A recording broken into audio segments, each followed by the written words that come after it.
महाराष्ट्रात हिंदी सक्तीचे करण्याबाबत जनतेचा सल्ला घेतला जाईल आणि सरकार 5 डिसेंबरपर्यंत निर्णय घेईल. त्रिभाषिक समितीने ठाकरे बंधूंची भेट घेऊन त्यांना माहिती दिली.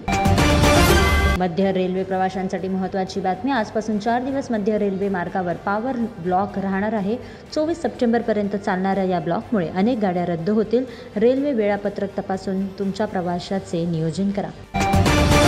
मुंबई अहमदाबाद महामार्गावर 10 किंवा त्याहून अधिक चाके असलेल्या ट्रकना ब्लॉक करण्यास सुरुवात झाली आहे. मुंबई, पालघर आणि भिवंडीसह 18 प्रवेश बिंदूंवर मोठ्या प्रमाणात वाहतूक पोलीस तैनात करण्यात आली आहे. 2 ऑक्टोबरपर्यंत या वाहनांना मध्यरात्री 12 ते सकाळी 6 दरम्यानच प्रवास करण्याची परवानगी असेल.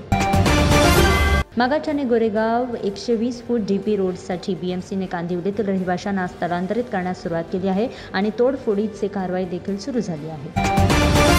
दादर येथील शिवाजी पार्कमधील मीनाभाई ठाकरे यांच्या पुतळ्यावर लाल रंग फेकल्याप्रकरणी उपेंद्रसिंह रावत यांना अटक करण्यात आली. आरोपी पावसकर हा ठाकरे कुटुंबातील एका कार्यकर्त्याचा चुलत भाऊ आहे.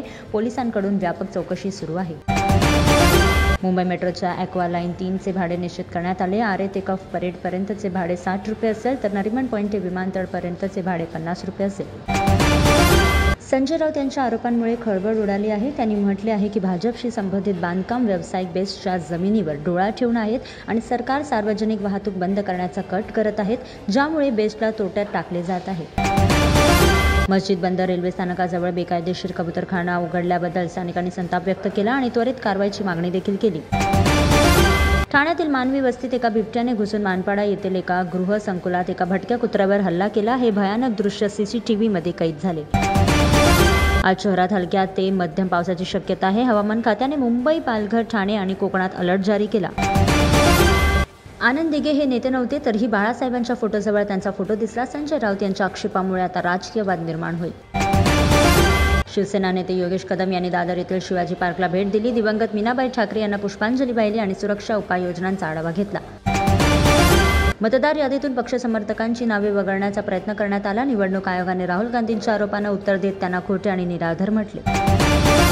नोकरीच्या बहाण्याने भारतीय तरुणांना आशियाई देशांमध्ये तस्करी करणाऱ्या एका मोठ्या टोळीचा पर्दाफाश करण्यात आला. आरोपी सलमान मुनीर शेखला पोलिसांनी मीरा रोड येथून अटक केली. महाराष्ट्रातील बीड, हिंगोली, धाराशिव, परभणी आणि लातूर येथे कुणबी प्रमाणपत्रे वाटण्यात आली. अजित पवार म्हणाले की मराठ्यांनाही आरक्षण मिळेल. KEM रुग्णालयातून 2 वर्षांच्या मुलाचे अपहरण करण्यात आले. आरोपी अमोल उदलकरला तुतारी एक्सप्रेसमधून अटक करण्यात आली. मुलाला सुखरूप बाहेर काढण्यात आले. मुंबईतील रस्ते धोकादायक आहेत. DN नगर मेट्रो स्थानकाजवळ धोकादायक भेगा दिसतात. चेंबर्समुळे प्रवाशांची गैरसोय होते आणि चालकांना धोका निर्माण होतो. मुंबई, वाराणसी आणि वडोदरा गोरखपूर मार्गावरील विशेष गाड्या तुंडला शिकोहाबाद आणि मैनपूर स्थानकांवर थांबतात, ज्यामुळे प्रवाशांना दिलासा मिळतो. मुंबईत सोने आणि चांदीच्या किमतीत बदल. 10 ग्रॅम 22 कॅरेट सोने 1,01,900 रुपयावर पोहोचली, तर चांदी 1,31,000 प्रति किलोग्रॅमवर पोहोचली. मुंबईत बनावट पोलीस टोळीचा पर्दाफाश. चारकोल पोलिसांनी जाहिद अली जाफरी आणि काबूल नौशाद अली या 2 आरोपींना अटक केली. आरोपींवर आधीच 25हून अधिक गुन्हे दाखल आहेत.